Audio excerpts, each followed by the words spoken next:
Bien le bonjour les 5 c'est Oz et aujourd'hui nous allons parler de Batman. Batman Ego, publié dans la collection DC Black Label, 168 pages pour la modique somme de 16 balles. C'est un recueil sorti en tout début de l'année 2022 afin d'essayer de flirter avec la sortie du film de Batman. Un recueil compilant 5 petites histoires qui n'ont pour seul rapport entre elles finalement que le fait d'être soit scénarisé, soit dessiné, soit les deux par Darwyn Cooke. Et c'est sorti initialement aux États-Unis entre 2000 et 2005. Le premier arc, celui qui ouvre l'album et qui lui a donné son titre, Batman Ego, scénarisé et dessiné par Darwyn Cooke, qui s'ouvre sur un magnifique gaufrier. Hop, avec une ambiance gothamienne dès la deuxième page, là ça fait plaisir de voir ça. Et on retrouve tout de suite au premier coup d'œil le style très cartoon de Darwyn Cooke. Mais alors attention, ne vous y trompez pas. Et c'est ça que j'adore dans plusieurs histoires de Darwyn Cooke, notamment lorsqu'il travaille de concert avec Ed Brubaker sur Catwoman, c'est que son style très cartoon, très enfantin, presque caricatural, dénote littéralement avec le propos et avec le ton de l'histoire qui, quant à elle, s'avère très violente, très glauque, très pessimiste, vous voyez. Et c'est ça que j'adore.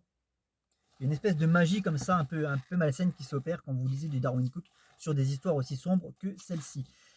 Batman Ego, qu'est-ce que ça nous raconte? Eh bien, le traditionnel questionnement de Bruce Wayne vis-à-vis de sa condition de Batman. Suis-je légitime en tant que Batman? Jusqu'où devrais-je aller dans ma bataille contre le crime? Devrais-je tuer mes ennemis? Devrais-je reprendre le cours d'une vie normale? Ne suis-je pas finalement indirectement à l'origine de la création de ceux que je combats nuit après nuit? Toutes ces questions que se pose de coutume Bruce Wayne. Dans le fond, c'est pas très original dans ce que ça nous raconte, c'est du déjà vu. Mais c'est la forme qui va nous intéresser ici, puisque Bruce Wayne va littéralement projeter toute cette part sombre qu'il a au fond de lui, ce Batman, sous la forme d'une entité spectrale que voici, avec laquelle il va directement pouvoir interagir et débattre. Et donc ça va donner lieu à un face-à-face d'anthologie entre Bruce Wayne et le Batman. Donc un premier arc qui finalement, dans le fond, n'apporte pas grand-chose de nouveau, mais c'est dans la forme que ça va être assez intéressant vraiment de voir cette confrontation entre Bruce Wayne et sa part sombre Batman. Ça va permettre d'explorer des thématiques déjà vues certes, mais d'aller un petit peu plus loin dans ce sens quand même. S'en suivent deux petits arcs très rapides, très courts, de 4 pages à peine chacun. L'un est uniquement scénarisé par Darwyn Cooke, l'autre est uniquement dessiné par Darwyn Cooke.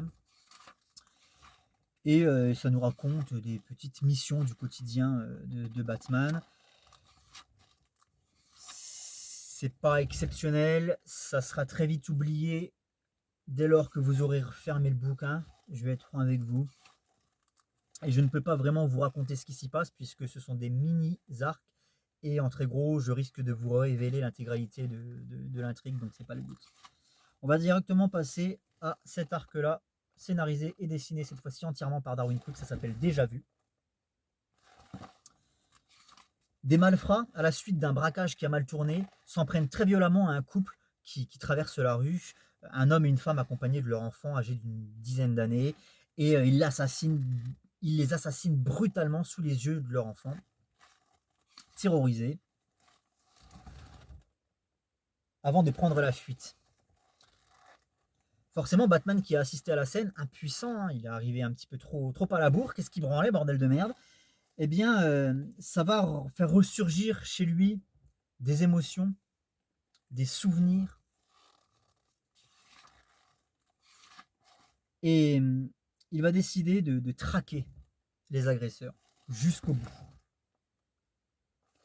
Jusqu'à cette petite cabane perdue dans la forêt dans laquelle ils ont décidé de se replier. C'est une histoire très simple. T'as l'impression qu'il n'y a qu'un seul acte. Il n'y a pas vraiment de développement.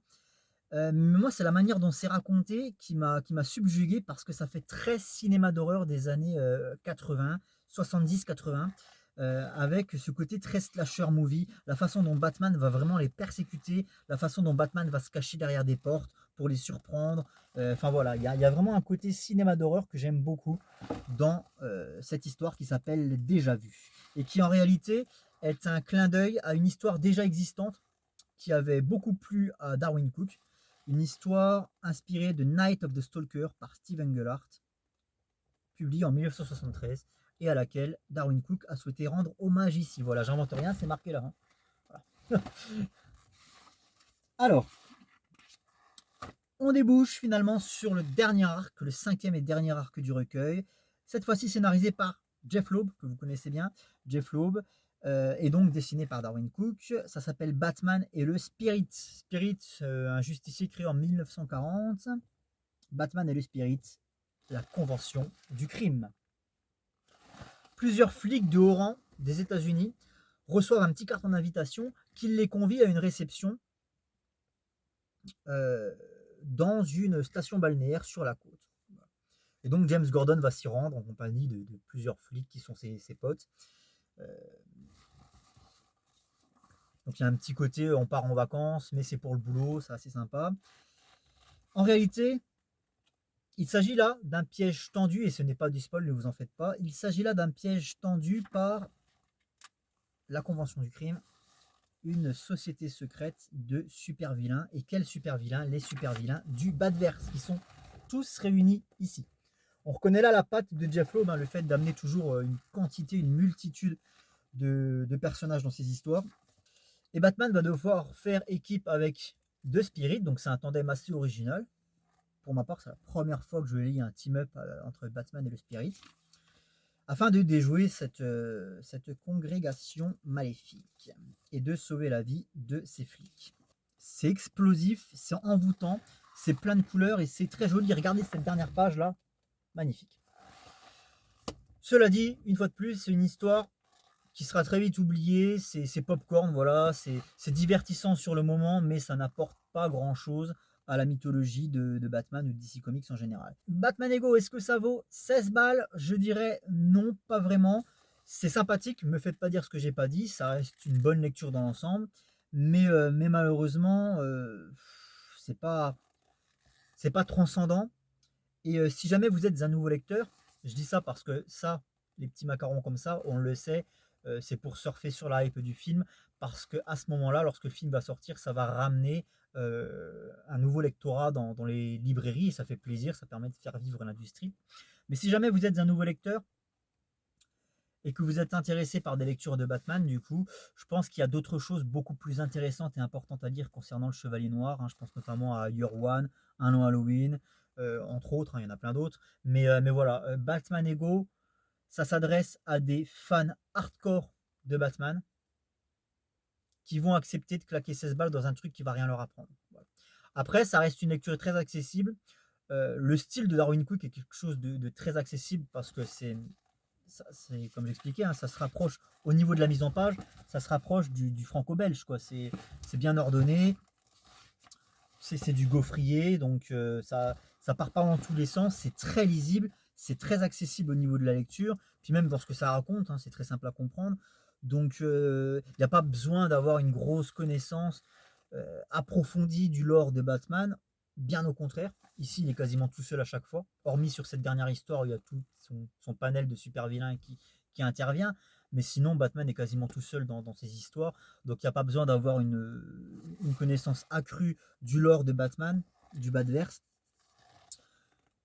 Mais voilà, faut vraiment être un fan inconditionnel du Chevalier Noir pour mettre 16 balles là-dedans parce que c'est pas extraordinaire. C'est bien, mais ça s'arrête là pour moi. Bref, ciao les zincs, à la prochaine.